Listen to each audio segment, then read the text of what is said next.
আজকে যাচ্ছি আমার ননাসের বাসা মিরপুরে। আপু অনেকদিন থেকে বলতেছিল যে আসো বেড়ায় যাও, আর এদিক থেকে আপু একটু অসুস্থ, তো ভাবলাম ঠিক আছে আপুকে একটু দেখে আসি।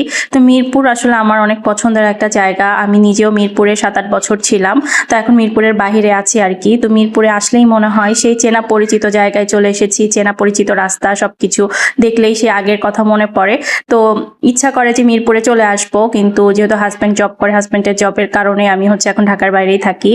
এই তো আমি আপুর বাসায় চলে আসছি। আপুর বাসার এই ভিউগুলো আমার অনেক ভালো লাগে, বারান্দা থেকে এরকম খোলামেলা ভিউ ঢাকা শহরে খুব কমই পাওয়া যায়।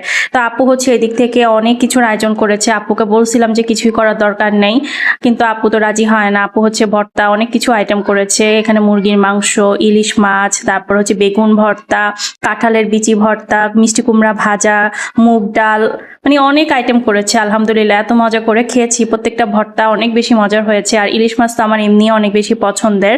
তো খাওয়া শেষে আপু আবার মিষ্টি এনে দিল। মিষ্টি যদিও আমার তেমন একটা পছন্দ না, তারপরও খেয়েছি। দুপুরে খাওয়া দাওয়া শেষ করে আমরা ভাবলাম যে একটু বাইরে বের হব। তো বাইরে দেখলাম রোদ আস্তে আস্তে কমে যাচ্ছে, তো ভাবলাম ঠিক আছে তাহলে একটু বাহির থেকে ঘুরে আসি। আপু আবার পাকা আম কেটে নিয়ে আসছে। তো ভিডিওটা বেশ কয়েক মাস আগের, তখন আমের সিজন ছিল। আর এই তো আমরা মিরপুর 13 নম্বর চলে আসছি। প্রিন্স বাজারের পাশেই এই রেস্টুরেন্টটা, বসন্ত কেবিন খুব সম্ভবত নাম। তো অনেকদিন আগের ছিল ভিডিওটা করা, তো ভাবলাম শেয়ার করি আপনাদের সাথে। এখানে এই যে বিভিন্ন ধরনের কাবাব আইটেম পাওয়া যায়, তো মূলত আমরা কাবাব খেতেই এখানে এসেছি। এখানকার কাবাব বেশ মজা, এবং এখানকার কাবাব নাকি অনেক বেশি জনপ্রিয়। তো আমার ননাসের ছেলেই মূলত নিয়ে আসছে, বললো যে মামি চলেন, এই জায়গার কাবাব অনেক বেশি মজা, খেয়ে দেখেন। তারপরেই তো আমরা কয়েক রকমের কাবাব নিয়েছি। কার কার কাবাব খেতে ভালো লাগে? আমার কিন্তু কাবাব অনেক পছন্দ। তো লাস্টে আমার হাজবেন্ড আবার একটা শিক কাবাব নেয়, যদিও সবার পেট অনেক ভরা ছিল, জাস্ট একটা নিয়েছি আমরা টেস্ট করার জন্য। তো আমার হাজবেন্ড এই যে ভাগ করতেছে।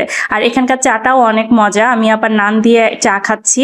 তো সবাই ভালো থাকবেন, ভিডিওটা এখানে শেষ করছি। আল্লাহ হাফেজ।